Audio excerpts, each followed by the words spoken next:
अस्सलाम वालेकुम dear students, I hope you are fine. Previous lecture में हमने डिस्कस किया था फार्मूलाज क्या होते हैं। फार्मूला जो है वो हम गूगल शीट में अप्लाई किस तरह से कर सकते हैं और फार्मूला कितनी टाइप का होता है कि हम उसको किस टाइप्स के लिहाज से किस तरह से उसको जो है वो अप्लाई कर सकते हैं कि हम वैल्यूज़ भी यूज़ कर सकते हैं फार्मूला अप्लाई करने के लिए और हम सेल के एड्रेस भी यूज़ कर सकते हैं।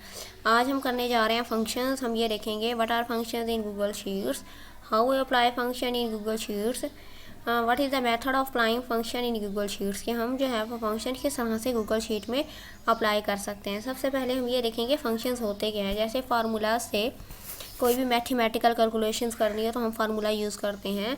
अब फंक्शन भी सेम वैसे ही फार्मूला की तरह ही है, जो ऑलरेडी फार्मूला डिफ़ाइन होता है गूगल शीट के अंदर, ऑलरेडी प्री डिफ़ाइन फार्मूला जो बिल्ट इन फार्मूला होता है, जो पहले से डिफ़ाइन होता है, पहले से मौजूद होता है गूगल शीट या एक्सेल के अंदर, वो हमारे पास होते हैं functions.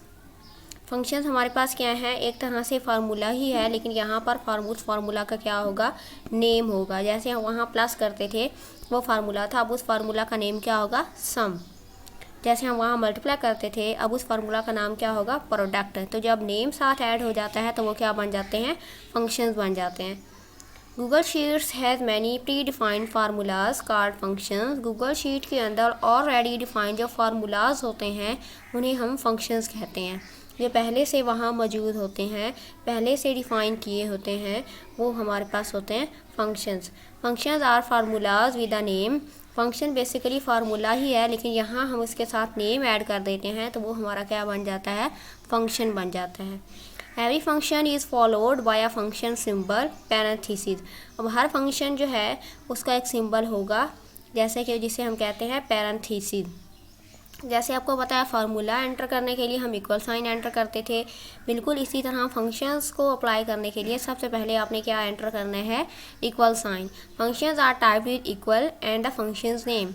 For example is equal sum, सबसे पहले इक्वल साइन आएगा, उसके बाद आपने फंक्शन का नेम राइट करना है। आप सम करने जा रहे हैं, आप प्रोडक्ट फाइंड कर रहे हैं, आप मैक्स का फंक्शन यूज़ कर रहे हैं, आप मिनिमम फाइंड करने जा रहे हैं, तो यहाँ हर फंक्शन का आपके पास क्या होगा, नेम होगा।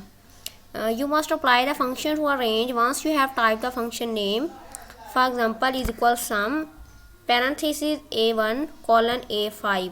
अब आपने इसमें क्या करना है, is equal sign, starting symbol, sum function का नेम, पैरेंथेसिस के अंदर आपने उन सेल्स के एड्रेस देने हैं जिनकी वैल्यूज़ को आप क्या करने जा रहे हैं, सम कैलकुलेट करने जा रहे हैं। पैरेंथेसिस के अंदर आपने उन वैल्यूज़ का क्या करना है, सेल एड्रेस देना है जिनका आप क्या कैलकुलेट करने जा रहे हैं, सम कैलकुलेट करने जा रहे हैं। जैसे हमने सम कैलकुलेट करना है A1 से A5 तक, तो A1 से A5 तक सेल्स में जितनी भी वैल्यूज़ होंगी उनका क्या कैलकुलेट हो जाएगा, सम कैलकुलेट हो जाएगा। ये अभी यहाँ हम एक एग्जांपल में देख लेते हैं। A1 से A5 तक हमने सम कैलकुलेट करना है। ये A1 में वैल्यू आ गई, ये हमारे पास A2 में आ गई, ये A3 में आ गई, ये हमारे पास A4 में आ गई, ये A5 में आ गई, ये A6 में आ गई। अब उन्होंने कहाँ तक पूछा, यहाँ पर उन्होंने मेंशन किया है A1 से A5, तो A1 से A5 तक जो वैल्यूज़ हैं उनका सम कैलकुलेट करना है। अब मैंने A1 से A5 तक वैल्यूज़ ऐड कर ली हैं, तो A6 के अंदर अब मैं सम का फंक्शन जो है वो अप्लाई करने जा रही हूँ कि सम का फंक्शन जो है वो हम कैसे अप्लाई कर सकते हैं। सबसे पहले क्या आएगा, इक्वल साइन, उसके बाद सम का कीवर्ड, उसके बाद पैरेंथेसिस के अंदर हम राइट करेंगे हम किन वैल्यूज़ को ऐड करना चाहते हैं। हम ऐड करना चाहते हैं A1 से लेकर और A5 तक, ये जितनी भी वैल्यूज़ हैं ये क्या हो जाए, हमारे पास ऐड हो जाए। A1 से आगे कॉलन का साइन एंटर करना है आपने, A1 से A5 तक, तो हमने ये रेंज दे दी।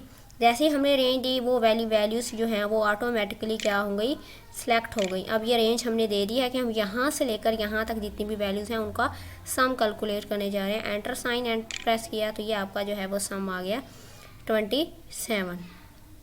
फंक्शन आपको ये फंक्शन जो है वो यहाँ भी नज़र आ रहा है, फार्मूला बार में लिखा हुआ है function is equal some A1 colon A5, तो यहाँ भी आप उसको देख सकते हैं। नेक्स्ट है डिफरेंट फंक्शंस की एग्जांपल हैं। फर्स्ट है हमारे पास average, calculates average arithmetic mean. अगर आपने एवरेज कैलकुलेट करनी है तो आप जो है वो एवरेज का फंक्शन लगाएंगे। काउंट, काउंट का मतलब है count cells with numbers in range.